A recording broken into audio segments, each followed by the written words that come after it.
नमस्ते। आर्यावर्त की कहानियाँ में आपका स्वागत है। हम पढ़ रहे हैं श्रीमद् भगवद गीता का अध्याय 9 राज विद्या राज को ही योग। अब तक भगवान श्री कृष्ण ने अर्जुन के माध्यम से हमें कहा कि हे कौन्तेय, तू जो कुछ भी करता है वह मुझे अर्पण कर दे और फलाशा त्याग कर निष्काम भाव से कर्म करता रह। अब श्लोक क्रमांक 29 से।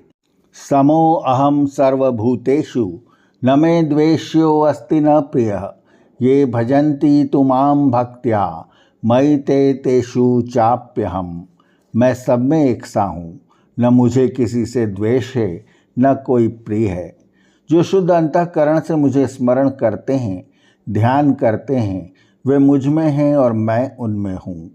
अपि चेत्सु दुराचारो भजते मामन्य भाक् साधुरेव समन्तव्यः सम्यग् वसितो हि सः।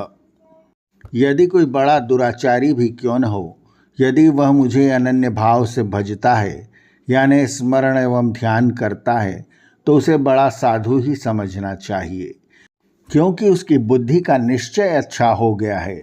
वह जल्द ही धर्मात्मा हो जाता है और नित्य शांति को पाता है।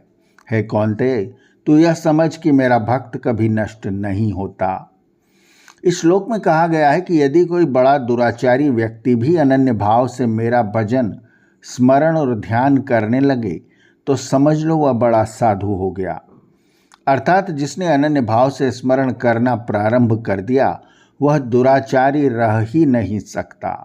दुराचार की बात तो दूर, दुराचार की वह सोच भी नहीं सकता, भले ही पूर्व में दुराचारी रहा हो। अनन्य भाव से तभी स्मरण कर सकेगा जब उसका चित्त शुद्ध होगा, अंतःकरण शुद्ध होगा। धीरे धीरे वह धर्मात्मा अर्थात कर्तव्यों को निष्काम भाव से पूर्ण करने वाला हो जाएगा। कृष्ण ने अर्जुन से कहा कि हे अर्जुन, मेरा स्मरण और ध्यान करने वाला, अपने कर्म फल मुझे अर्पण करने वाला भक्त कभी नष्ट नहीं होता। यदि भक्ति अपनाकर भी दुराचरण नहीं छोड़ता तो वह भक्त कहाँ है? वह तो फिर ढोंगी और पापी है। माम ही पार्थ व्यपश्रित्य ये अपि स्यु पापयोनयः स्त्रियो वैश्यास्तथा शूद्रस्ते अपि यान्ति पराम गतिम। है पार्थ, मेरा आश्रय करके स्त्रियां, वैश्य और शूद्र तथा अंत्यज आदि तथा वे सब जिनको श्रोत और स्मार्त ग्रंथों ने पाप योनि की संज्ञा दी गई है, वे भी परम गति पाते हैं। स्त्री, वैश्य और शूद्रों को महाभारत काल में वेद सुनने सुनाने, पढ़ने पढ़ाने पर सामान्य रूप से प्रतिबंध लगा दिया गया था। इसके पूर्व ऐसा नहीं था।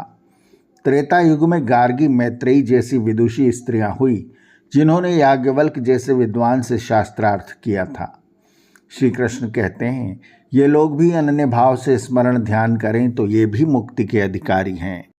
किम पुनर्ब्राह्मणाः पुण्या भक्ता राजर्षयस्तथा अनित्यम सुखम लोकमिमं प्राप्य भजस्व माम। फिर जब ये लोग भी मुक्ति के अधिकारी बन सकते हैं तो फिर ब्राह्मण वे जिनका कार्य श्रोत ग्रंथों और उपनिषदों का अध्यापन है, अर्थात समाज का बुद्धिजीवी वर्ग, राजर्षियों और क्षत्रियों की तो बात ही क्या कहनी। इसलिए इन अनित्य और सुख रहित लोक को प्राप्त होकर अब तुम भक्तिपूर्वक मेरी ही पूजा करो। मन मना भव मद भक्तो मद्याजी माम नमस्कुरु मामे वैश्यसि युक्त्वेव मात्मानं मत्परायणः। मुझ में मन लगा, मेरा भक्त बन, मेरा ही यजन कर अर्थात मेरी पूजा कर और मुझे नमस्कार कर। इस प्रकार मतपरायण होकर एकमात्र मेरी अभीप्सा करता हुआ और मुझे आत्मसमर्पण करता हुआ तू अपने संपूर्ण अंतःकरण को मेरे साथ युक्त करके मुझे ही प्राप्त होगा। कहने का अभिप्राय यह है कि राज विद्या यानी भक्ति योग पर किसी वर्ग विशेष या योनि विशेष का अधिकार नहीं है।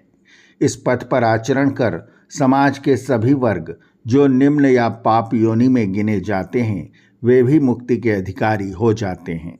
जो सांख्य योग द्वारा इंद्रिय निग्रह कर मन को स्थिर कर स्थित प्रज्ञ बन समाधि अवस्था प्राप्त करने में असमर्थ हैं, उनके लिए भगवान श्री कृष्ण ने भक्ति यानी स्मरण एवं ध्यान द्वारा चित्त की एकाग्रता और मन को वश में करने का सुगम मार्ग बताया है।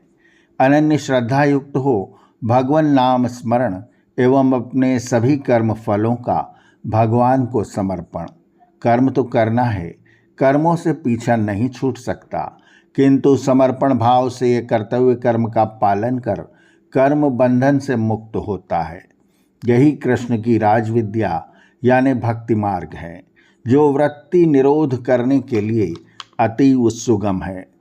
इति श्रीमद्भगवद्गीतासु उपनिषत्सु ब्रह्म विद्यायां योगशास्त्रे श्रीकृष्णार्जुन संवादे राजविद्या राजगुह्य योगो नाम नवमो अध्यायः।